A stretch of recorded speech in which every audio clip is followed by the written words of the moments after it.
ফুলের মধ্যে লুকানো একটি আপসহীন অত্যন্ত প্রকৌশলী উৎপাদন প্রক্রিয়া হল অ্যাঞ্জিওস্পার্ম প্রজনন। এর জীবনচক্র প্রজন্মের বিকল্পকে পরিচালনা করার জন্য পরিকল্পিত, যেখানে দৃশ্যমান ডিপ্লয়েড স্পোরোফাইট দুর্বল হ্যাপ্লয়েড গেমেটোফাইট প্রজন্মকে আবাস ও রক্ষা করে। পুরুষ প্রজনন চক্রের সম্পূর্ণ অংশকে অ্যান্ড্রোসিয়াম বলা হয়। অ্যান্ড্রোসিয়ামের প্রতিটি এক হোল স্টেমেন, যা একটি দীর্ঘ সহায়ক ফিলামেন্ট এবং অ্যান্থার নামক একটি টার্মিনাল কাঠামো নিয়ে গঠিত। পরাগ একটি সক্রিয় জৈবিক কারখানার কাজ করে, যা পরাগের সংশ্লেষণ এবং মোতায়েনের জন্য দায়ী। এই কারখানাটি কিভাবে কাজ করে তা বোঝার জন্য আমাদের এর অভ্যন্তরীণ জ্যামিতি পরীক্ষা করতে হবে, বাহ্যিক রূপবিদ্যা অতিক্রম করে।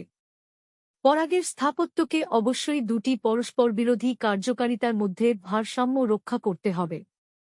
এটি অবশ্যই একটি প্রবেশ করা অসম্ভব গুহা হিসেবে কাজ করে, যা বিকশিত গ্যামেটোফাইটকে রক্ষা করে যখন সেগুলি ছিঁড়ে ফেলার জন্য প্রস্তুত থাকে। ট্রান্সভার্স ক্রস সেকশন পরিপক্ক অ্যান্থারের মধ্য দিয়ে একটি অনুভূমিক স্লাইস অভ্যন্তরীণ গঠনকে প্রকাশ করে। অ্যান্থারটি দ্বিখণ্ডিত, যার বাম এবং ডান অর্ধেক দুটি স্বতন্ত্র। প্রতিটি লোবের দুটি উপবিভাগ রয়েছে, যাকে থ্যালাস বলা হয়, যা একটি দীর্ঘচূর্ণ খাঁজ দ্বারা পৃথক করা হয়। এই চার কক্ষের বিন্যাস অ্যান্থার ডিহিসেন্স তৈরি করে। এই ক্রস বিভাগের চরম বাইরের কোণগুলিতে চারটি স্বতন্ত্র বৃত্তাকার কোষ অবস্থিত। মাইক্রোস্পোরাঙ্গিয়া, বিশেষ থলি যেখানে মাইক্রোস্পোর তৈরি হয়, এগুলি হল। এই চারটি কক্ষযুক্ত অ্যান্থারকে শারীরিকভাবে টেট্রাস্পোরেঞ্জিয়া হিসেবে শ্রেণীবদ্ধ করা হয়। এই দ্বিখণ্ডিত ডায়াটিকাস টেট্রাস্পোরাঞ্জিয়া নীলনকশা অণুবীক্ষণিক প্রাচীর স্তরগুলি অধ্যয়নের জন্য প্রয়োজনীয় সর্বজনীন স্থানিক কাঠামো প্রদান করে। একটি একক মাইক্রোস্পোরাঞ্জিয়ামের উপর মনোনিবেশ করে এর সীমানা বাইরে আমরা ম্যাপ করি। বাইরের তিনটি স্তর এপিডার্মিস, এন্ডোডার্মিস এবং মধ্যবর্তী স্তরগুলি যান্ত্রিক সুরক্ষা প্রদান করে। এপিডার্মিস একটি প্রতিরক্ষামূলক কোষীয় স্তর, সবচেয়ে বাইরের সীমানা।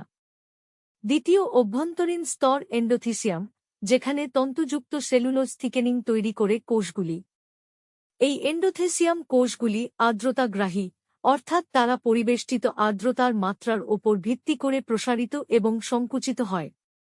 এই সংকোচন এমন শক্তি উৎপন্ন করে যা শেষ পর্যন্ত অ্যান্থারকে ছিঁড়ে ফেলে। তৃতীয় সীমানা মধ্যবর্তী স্তর দ্বারা গঠিত, যা 1 থেকে 3টি কোষ স্তর জুড়ে ফ্লোয়েম সঞ্চয় করে। এই মধ্যবর্তী স্তরগুলি অস্থায়ী। অ্যান্থার পরিপক্ক হওয়ার সাথে সাথে অভ্যন্তরীণ টিস্যুগুলিকে খাওয়ানোর জন্য সেগুলি ভেঙে যায়। এই বাইরের স্তরগুলি যান্ত্রিকভাবে একটি আবাসন গঠন করে, যা শারীরিকভাবে ভেঙে যায় যখন ভিতরের জৈবিক পেলোড মুক্তির জন্য প্রস্তুত হয়। চতুর্থ এবং অন্তর্মুখী প্রাচীর স্তর ট্যাপেটাম মাইক্রোস্পোরোজেনিসের শারীরবৃত্তীয় মূল ভিত্তি।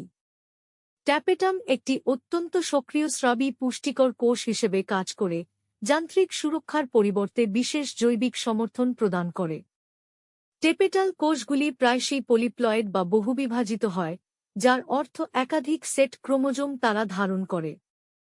এই অনন্য অবস্থা এন্ডোমাইটোসিস থেকে উদ্ভূত হয়, একটি বিশেষ প্রক্রিয়া যেখানে নিউক্লিয়াস বারবার বিভক্ত হয়, জিনগত উপাদানকে দ্বিগুণ করে, কোষটি কখনো ভেঙে না।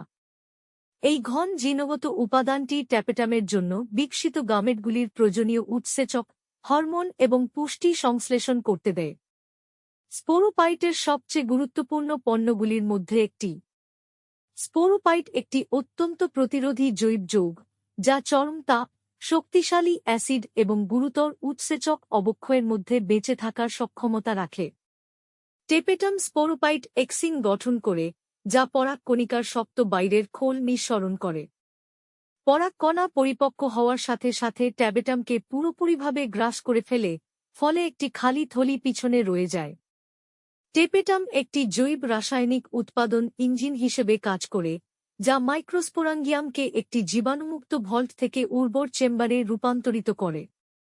মাইক্রোস্পোরাঞ্জিয়ামের কেন্দ্রটি স্পোরোজেনেসিস টিস্যু নামে পরিচিত কোষগুলির একটি ঘন ভর ধারণ করে। এই কলাটির মধ্যে মাইক্রোস্পোর মাদার কোষ, যাকে পরাগ মাদার কোষও বলা হয়, পৃথক কোষগুলি।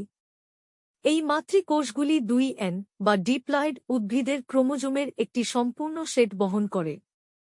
মাইক্রোস্পোরোজেনেসিস একটি জৈবিক প্রক্রিয়া, যেখানে মাইটোসিসে প্রবাহিত হয় এই ডিপ্লয়েড মাদার কোষগুলি। একটি ডিপ্লয়েড মাতৃ কোষ মাইক্রোস্পোর টেট্রাডের মাধ্যমে দুবার বিভক্ত হয়ে 4টি হ্যাপ্লয়েড কোষ তৈরি করে, যেগুলোকে মাইক্রোস্পোর টেট্রাড বলা হয়। টেট্রাডের মধ্যে এই 4টি কোষের জ্যামিতিক বিন্যাস উদ্ভিদের বিবর্তনীয় বংশধর দ্বারা নির্ধারিত হয়। এককবীজী সাধারণত সমতল টেট্রাকিন টেট্রাড গঠন করে, অন্যদিকে দ্বিবীজী পিরামিড সদৃশ টেট্রাহেড্রাল টেট্রাড গঠন করে। এই প্রোগ্রামযুক্ত জ্যামিতিক বিভাজন ডিপ্লয়েড সোমাটিক টিস্যু থেকে পরবর্তী প্রজন্মের হ্যাপ্লয়েড গ্যামেটগুলোর মধ্যে রূপান্তরকে নির্দেশ করে।